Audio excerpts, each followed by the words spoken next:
Hello there, it's Cherie from Cherie's Crafty Girls. Thank you for joining me today. Excuse me. I've been requested to remake a video that I did over 4 months ago when I was relatively new to Stampin' Up. The lady requested it because some of the shots were actually out of screenshots, so she couldn't follow it very well. So here we are, my lovely twisted box.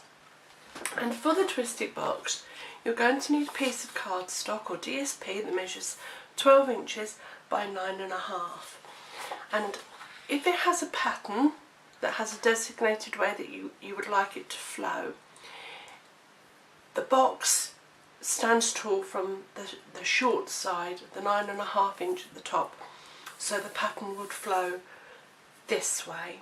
So if your pattern, you wanted it to go that way, you can't have it sitting there because it will flow that way, okay? I hope that makes sense, but it will as we go along. So taking your scoring tool and your short side at the top, I know we normally go with the long side at the top, but I think it'd be easier to follow with the pattern of the box. So short side at the top, pattern top at the top of your scoreboard, and we're going to score at 1/2 inch, 2 3/4, 5 and 7 1/4. Okay, then turn, so your top of your pattern is on your left hand side, and you're going to score at 1/2 inch. That's because, oops, it jumped. That's 1/2 inch there is the lip to your lid. Okay, so that's why we've got to have the pattern that size. You're 1/2 inch, 2 3/4, because that is the lid, and then we're going to go right the way across to 9 3/4, and that is the base of your box. So, oh, we need the stylus out, so pop your scoring tool board to one side, and then what we're going to do is where the corners meet here, okay, we're going to do a diagonal line to the corner that meets at the top. Now you do have to get this really neat, because that will affect how the box twists when you fold it. So right in the corner where the cross meets your score line going that horizontal and your score line goes vertical, so right in the centre of that, and you're going to come right up to the point where your horizontal and vertical score line meets there, and you're going to do that right the way across, making sure that you literally go right into the corner, because it will make a difference with twisting the box. On to the next one, which I cannot see because of the pattern. It's there. Sorry if my head was in the way, but you do honestly have to make sure that it's right in the corner. And last but not least, I'm sure it's the end one, isn't it? Yes, the end to this corner. Perhaps I should have used a less jazzy paper, but I think it's absolutely gorgeous, and this is from Festive Birthdays, I believe, in the catalogue. Okay, so we're finished with the stylus now, so you can pop that back on the scoreboard so we don't lose it. Now you're only going to burnish your horizontal and vertical score lines at the moment. We'll come back to the diagonal ones in just a second when we've done all of these. So fold and burnish really well your horizontal and vertical score lines. And I'm hoping I'm keeping in camera shot. A bit paranoid now, but I do like criticism, because, you know, we only learn from people telling us things that they're not happy with. Oh, can't, you know, it's a way of life, isn't it? So we have a short, narrow piece at the top, then a square piece, then a very long piece, little rectangle, and it's this bottom one that we're going to cut out first of all. So what we're going to do is the very first rectangle, we'll just cut that away and we won't use that at all. And then we're going to cut up the next score line, and this is what forms the base of our box. So we cut all these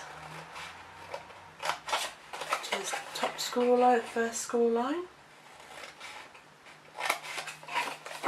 then turning it round, we've now got this very narrow slim piece, and we're going to take the square and the rectangle away.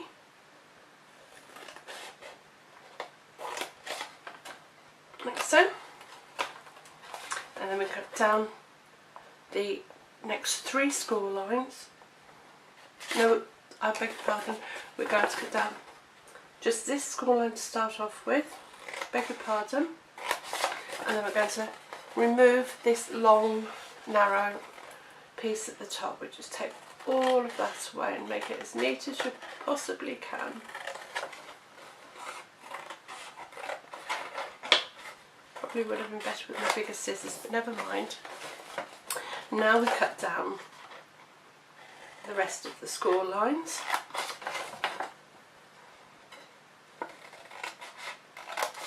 And we're going to take the middle one completely away. Like so. Bring in, oh, let's just notch our tab for ease of closure. Bring in your Project Life corner rounder and just, we may have to nip a little bit off of those. I think probably will that one. And then your 2 tabs here, just round the corners to make them, you don't have to, you can leave them as they are, perfectly fine. I just think it gives a nice neat finish. And now we can come to our diagonals and folding those over, making sure it does go from point to point, and really burnish these because it will make it easier for you when it comes to twisting the box.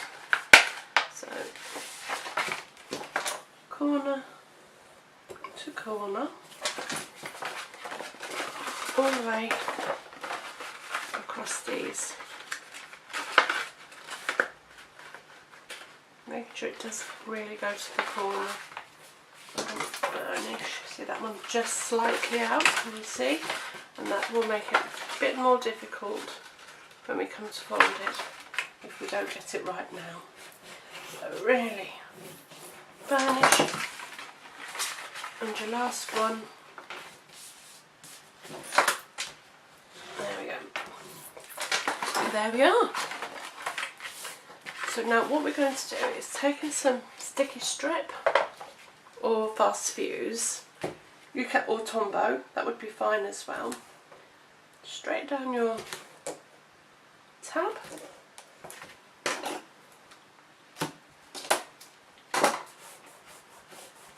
And now take the backing off and construct your box. Align it as neatly as you possibly can. That forms your box. I'll tell you what I've forgotten again, I keep forgetting this piece, it's really naughty of me. With a 3/4 inch circle punch, just pop in, I don't suppose you have to, but I just prefer a little thumb hole at the top. And then close your box up, and that fits all nice and neatly. Then this is the front, so pop in your sides, pop in your back, piece of adhesive on your bottom flap, taking off your top layer, your backing, and making sure that it's really nice and aligned. Bring that over, and then you're just gently going to hold the four sides and just carefully, it might need a bit of manipulation just to start off with, but you just keep easing it round, going round and round, and eventually sort of twisting at the same time. So you're twisting your box and it will eventually go, as you can see. No problem at all, just needs a tiny weeny bit of manipulation. And then open it back out so you untwist it, and inside is your big box of Gap look. You pop your sweeties in there. What can I pop in there? I haven't got any sweeties handy. Oh, I'll tell you what, I'll pop some of these in. So you pop some sweets in, like so, a little bit smaller. Pop your sweets in, about a third of the way. Close your box back up, and again, gently manipulate it. I think I've got too many sweeties in there. Just gently twist. Yes, I've got too many. Let me just take a few out. Because they're square, they take up a bit more space than Hershey Kisses or something like that. And then, as I say, just gently manipulate the box on a twist. I think it's being awkward because I've got square sweeties and then I don't normally have square. So it's just being a little bit awkward. Yeah, you can see they're a little bit too tall. But there you are, one twisted little box.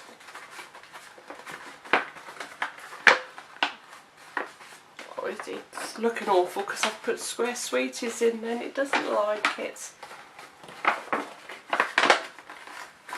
Oh, let me take some out. So you pop your sweeties in, twist your box, manipulating it. There you are. See, I've put too many in, didn't I? I was being greedy.